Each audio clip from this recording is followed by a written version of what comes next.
Leaders of the southern Latin America and the Caribbean stressed the importance of finding a peaceful solution to the crisis in Syria without any foreign intervention. Russia and Iran insist that the solution in Syria can be achieved only through dialogue among all Syrian sides.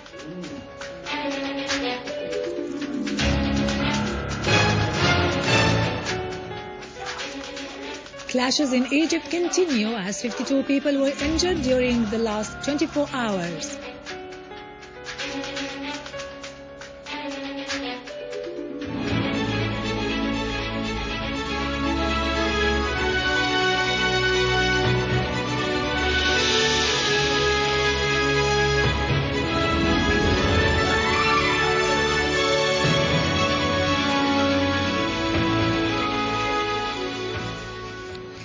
Good afternoon and welcome to our news for today.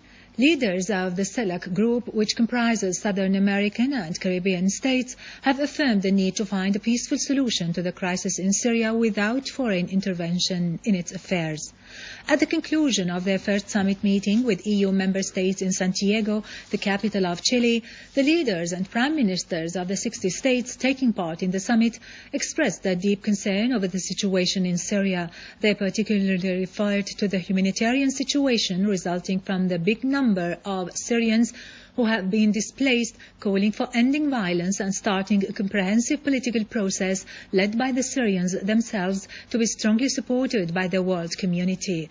The participants called on the UN Secretary General, the Security Council and the world community to intensify their efforts to end the violence in Syria in order to reach a peaceful solution that brings about prosperity and stability to the Syrian people and preserves the country's territorial integrity and independence in accordance with the objectives and principles of the UN Charter.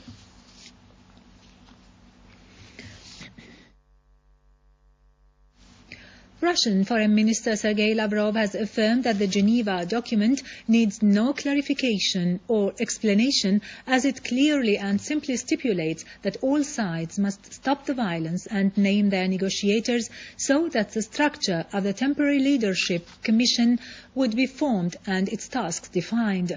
We are determined to go ahead on the basis of the Geneva Statement, Lavrov added.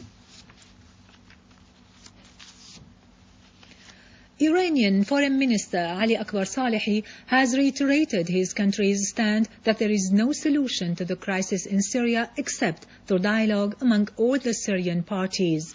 In a joint press conference with his Omani counterpart Youssef bin Alawi in Tehran today, the Iranian minister said, "Everybody sees the international recruitment against Syria aimed at realizing specific political purposes, namely the toppling of the regime to serve narrow interests.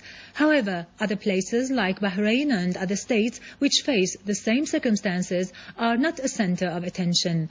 This contradiction indicates how certain political issues are used in service of other interests." Salehi also said, "The true opposition is that which seeks a solution that serves the interests of the Syrian people who are confronting terrorists and armed men." French politicians and experts have referred to Qatar's involvement in funding terrorist groups in Syria, Libya, Mali and other areas in an attempt on its part to find a role to play on the international political arena. Head of the French Center in charge of intelligence researchers, Eric Denisi, said in an article published by the Palestinian Al-Manar Daily that Qatar played many roles in areas where Islamic groups existed, as it is the case in Libya and Qatar. Denisi said the relations between Qatar and the armed groups are not new, as this oil state has funded extremist schools and societies in a number of countries in order to use them in service of its own projects that are no more a secret to anyone. The armed terrorist groups in Syria have refused a request by the world community to get rid of the terrorist Al-Qaeda-linked Al-Nusra Front at the pretext that the front came to Syria to protect Syrian blood. Meanwhile, the British Times Daily said Foreign Secretary William Hague would propose alleviating the embargo imposed on military supplies to Syria during the meeting of the EU foreign ministers in Brussels next Thursday, with a view of supporting the Syrian opposition with military equipment. It is to be noted that the terrorist Al-Nusra Front had claimed responsibility for most of the explosions that targeted government headquarters and residential areas in Syrian cities, killed and wounded hundreds of citizens, and caused huge material damage to public and private properties.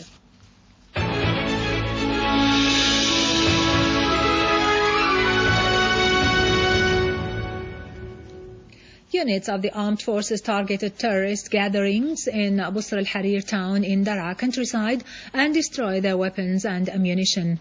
An official source told Sana reporter that security and stability were restored to the area after eliminating the terrorists.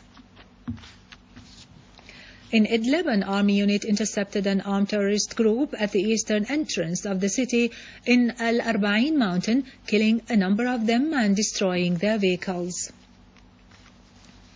In Homs, an army unit destroyed a car carrying terrorists and ammunition near Al-Hashimiyya school in Jurat al-Shayyah. The Arab Syrian army was also able to destroy 2 vehicles equipped with Doshka machine guns in Ain Hussein village, eliminating a number of gunmen.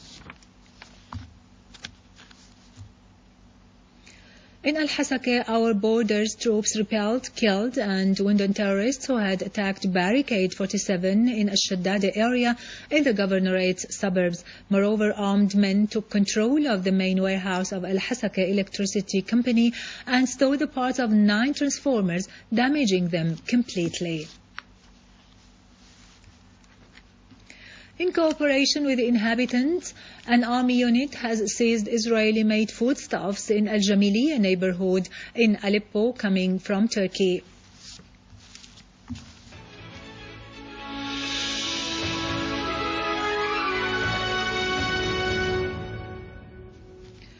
A new wave of unrest swept across the Egyptian cities for the 4th day running as protesters demand a radical change in President Morsi's policy, which reveals the Muslim Brotherhood political agenda. The Salvation National Front called today for an emergency meeting to find a political solution by discussing terms of dialogue with Morsi's government. At least 52 people were injured during the last 24 hours. The fresh wave of unrest roiling Egypt is likely to further curb tourism, which has traditionally been one of the country's main economic pillars. The UN Special Envoy to Libya, Tariq Mitri, expressed concern that the conflict in Mali might have negative consequences on the security situation of Libya, which is already very fragile.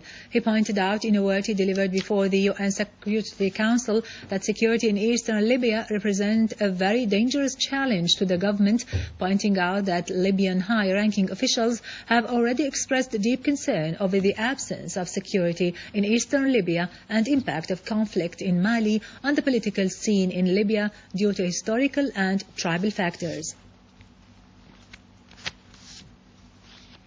In Yemen, the army has carried out a series of raids against Al-Qaeda-linked bases in Al-Bayda Governorate, southeast of the country, killing dozens of terrorist organizations' members. 2 booby-trapped cars that had been planned to be detonated near a government troops gathering were also destroyed in those raids. The Yemeni military source who reported this added that 13 soldiers who had been held by Al-Qaeda elements were liberated during the operation. British lawyers presented before the judiciary documents of acts of torturing and brutal crimes committed by British soldiers against Iraqi citizens between 2003 and 2009. The lawyers demanded a public inquiry about these crimes, which are violations of human rights and the laws of the international community. The lawyers pointed out that the Commission of Inquiry set up by the British government regarding these crimes, which were committed against Iraqi citizens, do not meet the necessary standards of being independent. It is noteworthy that US and British soldiers have committed serious crimes during the invasion of Iraq in 2003, and the most brutal of which was what happened at Abu Ghraib prison.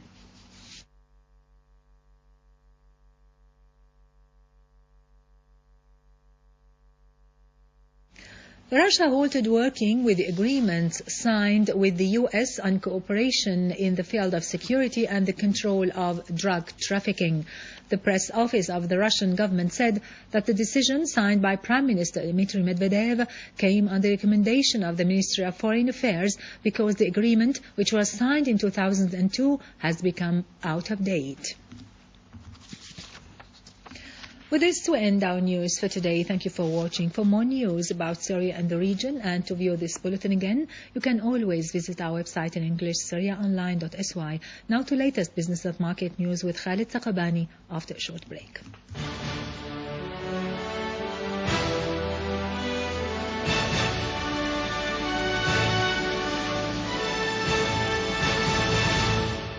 The Director General of the Commercial Bank of Syria said that within the few days, a $1 billion line of credit is expected to be activated. The agreement was signed between the Commercial Bank of Syria and the Bank of Development in Iran. Many public and private properties have struck contracts to benefit from this loan, including the establishment of mills in Syria to be carried out by the Iranian companies. Many other contracts were also signed in the sectors of health, electricity, and oil.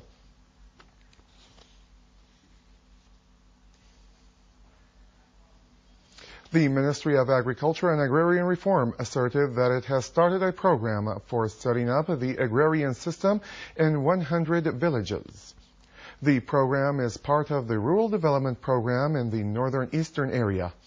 The studies and expertise are being carried out as part of the ministry's interest in the alternative energy sectors. The ministry also stressed the study to the possibility for alternative energy and ways of generating electricity needed to feed the agrarian system.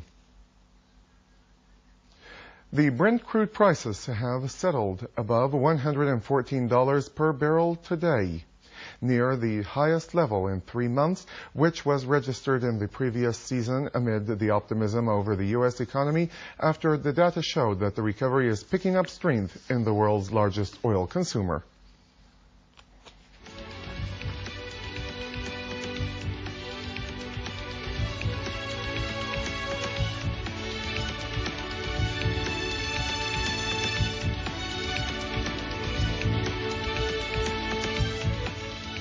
The American stocks futures were little changed, signing that the Standard & Poor's 500 index will remain near the 5-year high before a report that may show that the economy grew at a weaker pace during the fourth quarter.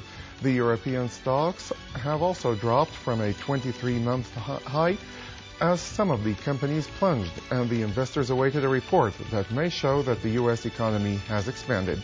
The Japanese shares also gained, with the Nikkei index closing high at a high level since April 2010 as the positive earnings reports boosted the market.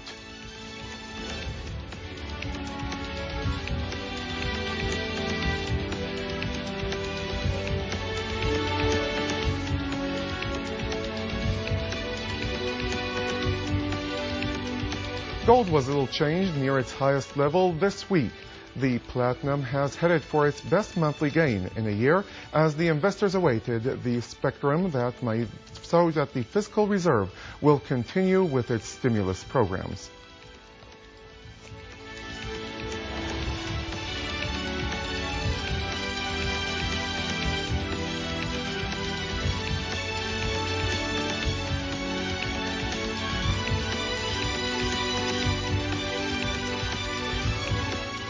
The euro broke above 1.3 US dollars for the first time since December 2012, supported by the widening gap between the US Treasury yields and the Japanese government's bonds, amid the expectations that more monetary easing in Japan will come.